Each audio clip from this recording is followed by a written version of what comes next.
Hi, gentlemen. You may expect me to talk about Warface, our other free-to-play game, which has been similar to what Victor was saying in the free-to-play space. But I'm here actually about to talk about Rise.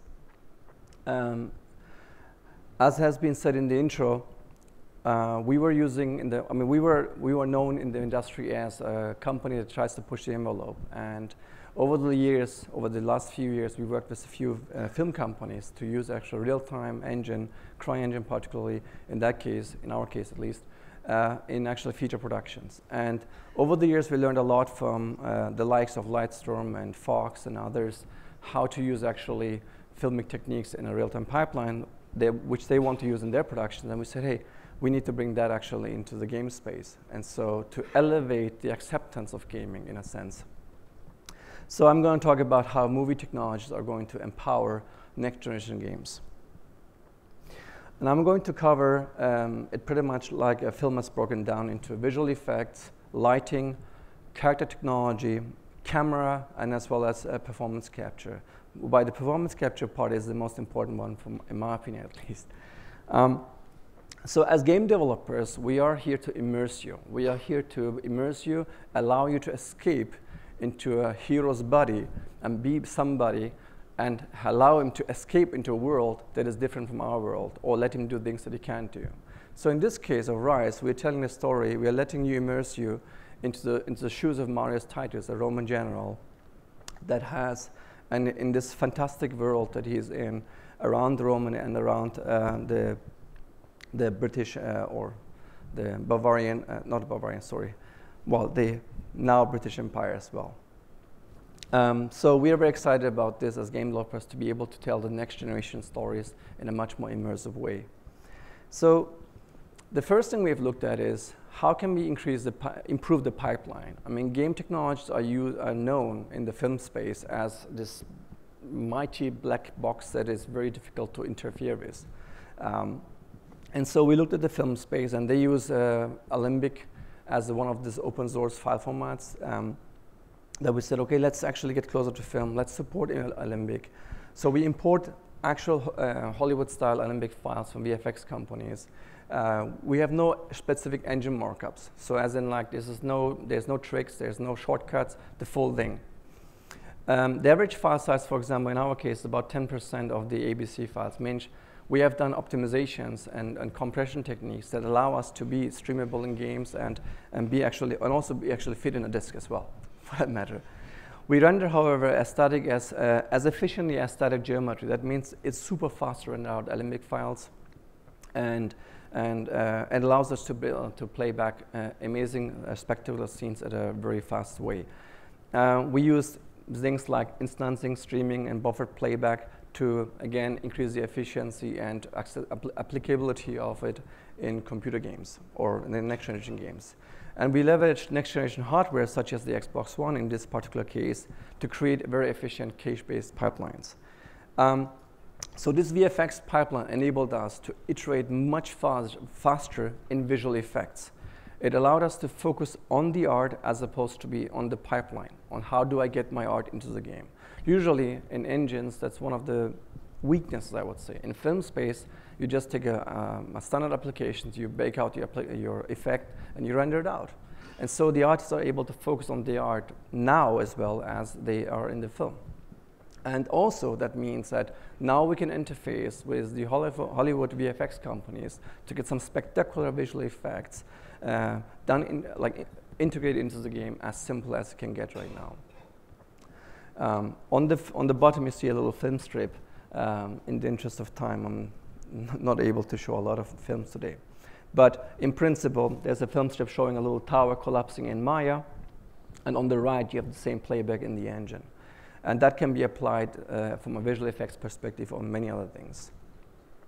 So as I said, we are about to tell stories about immersed into those worlds. And in Hollywood, lighting is almost everything, I would say. It depends on who you ask, right? But lighting is a key element of storytelling.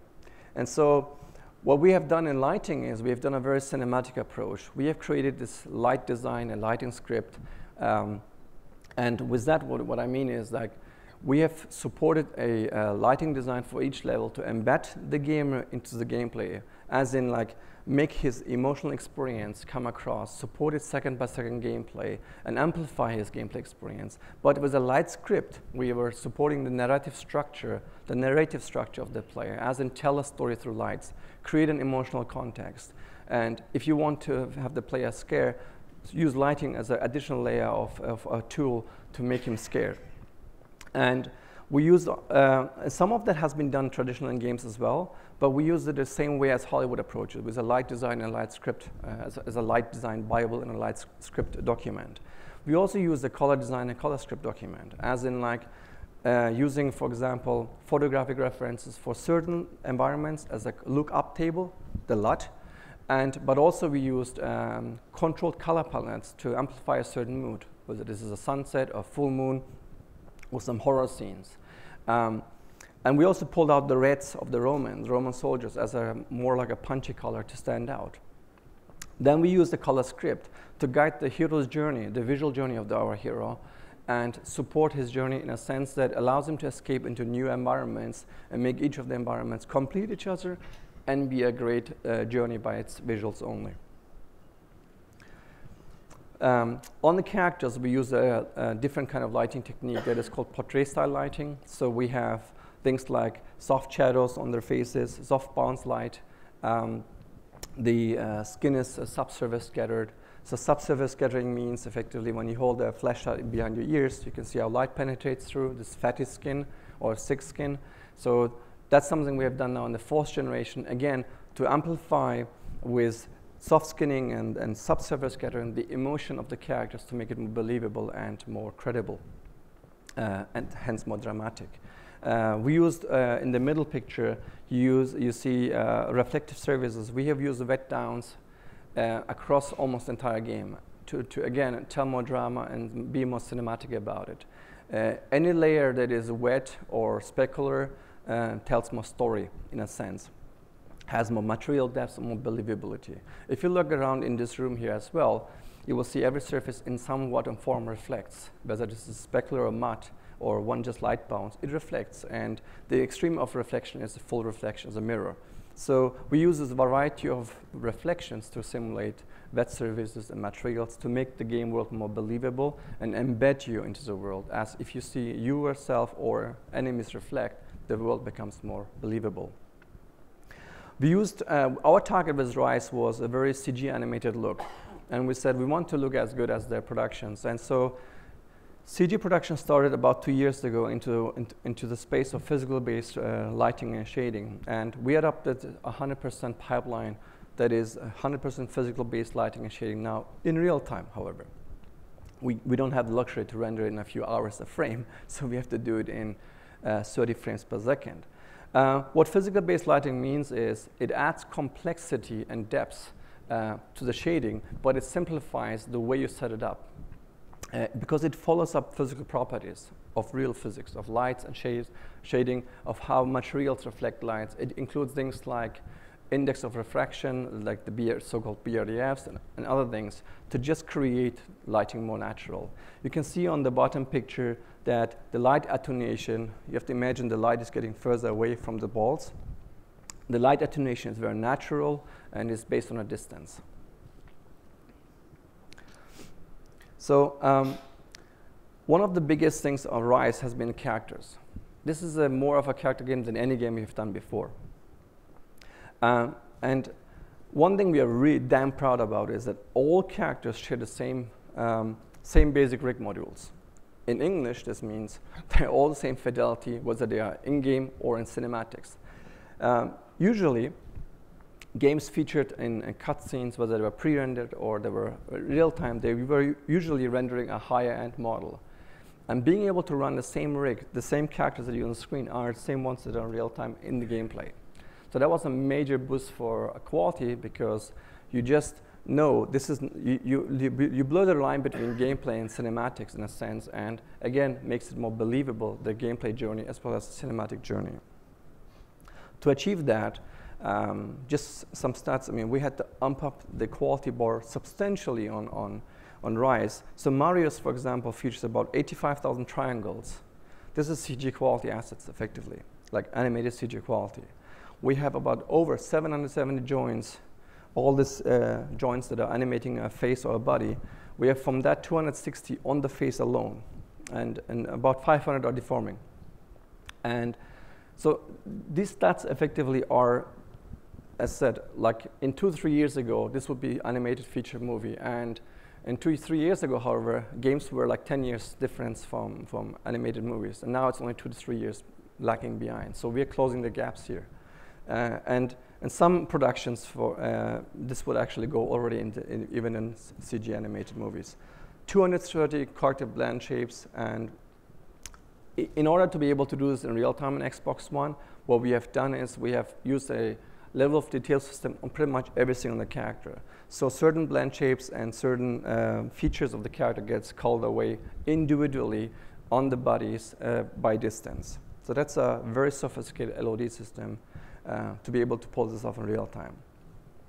We are using character physics, as in like claws and leather and armor, and then also we have this what we call runtime or wrap deformer, which is again simulating claws and this physics in feature film quality. All in all, a major push, because this is a character-driven game, and characters are our vehicle to convey the emotions in both gameplay as well as in cinematics. So I have a little video that I want to show you from a technology perspective. This is running live on Xbox, not live, but it's a capture from Xbox One running in 30 frames per second. Let's play the video.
The next topic is camera. So camera usually is one of the things that game developers in the past did never care about.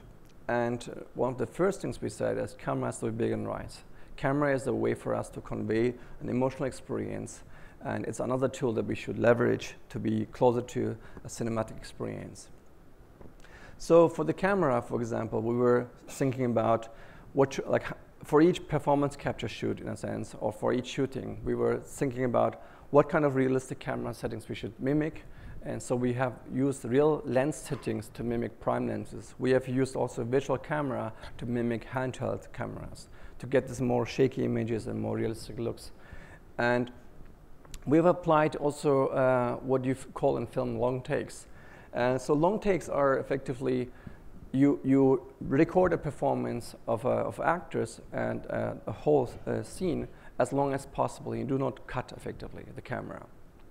That creates a certain intensity in the cinematic experience as you're drawing the play in, and you don't disrupt them as a cut.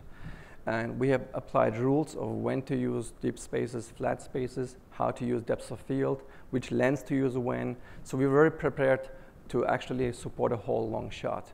As the camera, however, adapts the shot, we don't cut between the cameras, which creates, again, a better emotional experience. We have used performance capture and with the cameras, with the virtual cameras mimicking real cameras and the handheld ones. So you have to understand, in games usually, the way people were doing cutscenes, and you know that, gentlemen, as well, and ladies as well. In games usually, even we have done cutscenes in a sense that we assembled scenes from different motion capture sessions and add VO to that, lip syncing it, and assembling it, and hopefully something great came out of it. It is a Frankenstein way of making cut sequences. And with performance capture, we just capture the entirety of it, and there's no stitching together. It is what you get effectively. And so to be able to provide a cinematics with performance capture, one of the things we have done is we locked the script very early in the process. We locked it. We knew exactly how our story and our environment and our characters were and what to think of them in a sense and what we need. And also it became a beacon throughout the production. Story cinematics or story script in a sense is usually something that is locked very late in the process.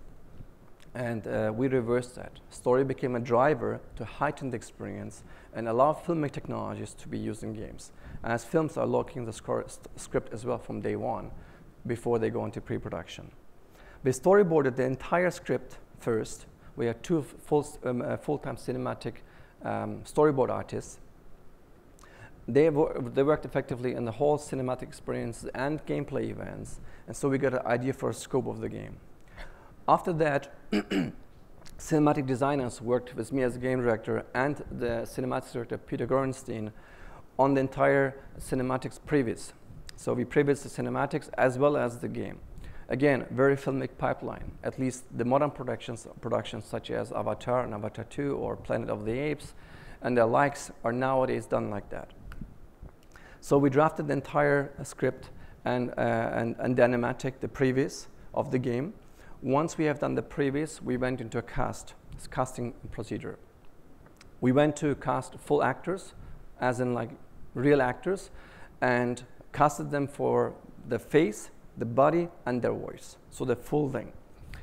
Again, in the past, we would be just taking some, sometimes even developers would mocap themselves, and they would then hire a voice actor and then stitch it together.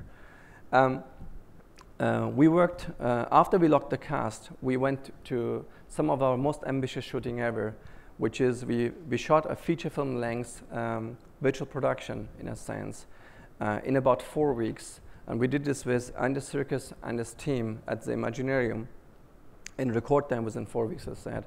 And this has been a whole new experience for us because, again, story was something that was driving the entire game development. And we believe that it shows in the result of the game. One thing I'm very, very proud of the team, what we have achieved, and we set this as a goal out, is using performance capture as part of the gameplay. Performance capture is used in Hollywood for cinematics or their actual entire film nowadays. But in game developers, applying performance capture on the actual film, on the actual gameplay, second by second, is a whole different challenge.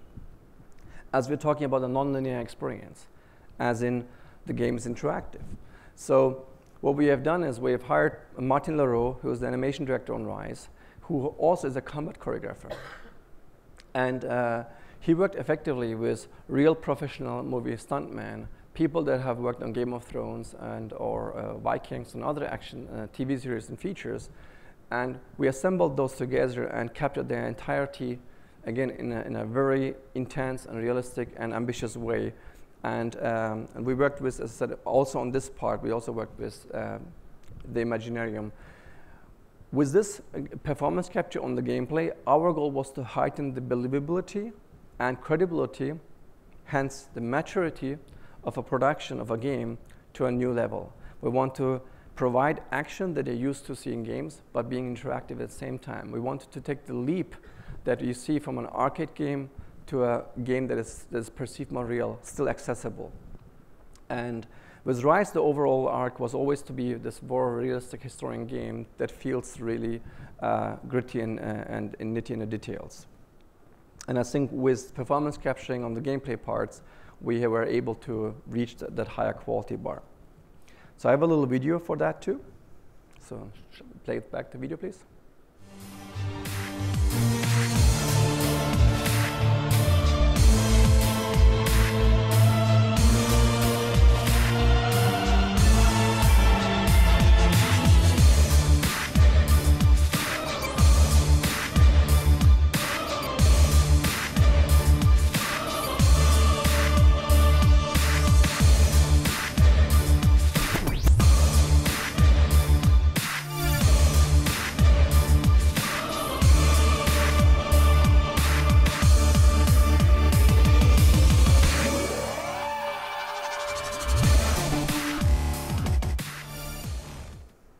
Yeah, Martin had a lot of fun with those stuntmen. Throwing them around and saying, okay, you have to fly again. As you see, we have used wires, and we went over the top with the stuntmen, and they had a lot of bruises and blue. And actually, somebody even broke his ribs on the shoot. And no cats were hurt. So yeah, performance capture has been a key way to drive the gameplay. So in a nutshell, you know, the next generation game developers or next generation platforms allows us to unleash the power of new rendering techniques and new engine techniques to heighten the gameplay experience. I'm actually very excited about the future of gaming, as now we are able to truly increase the quality bar and really close the gap that I mentioned before between film and gaming and CG animation. And we are very close to capture that gap. And so the combined power of CryEngine or modern engines and Xbox One or next generation platforms allows us truly to use filming techniques. And that's a great time to be in right now. And all of that in real time and interactive. It's a blast. Thank you. Thanks.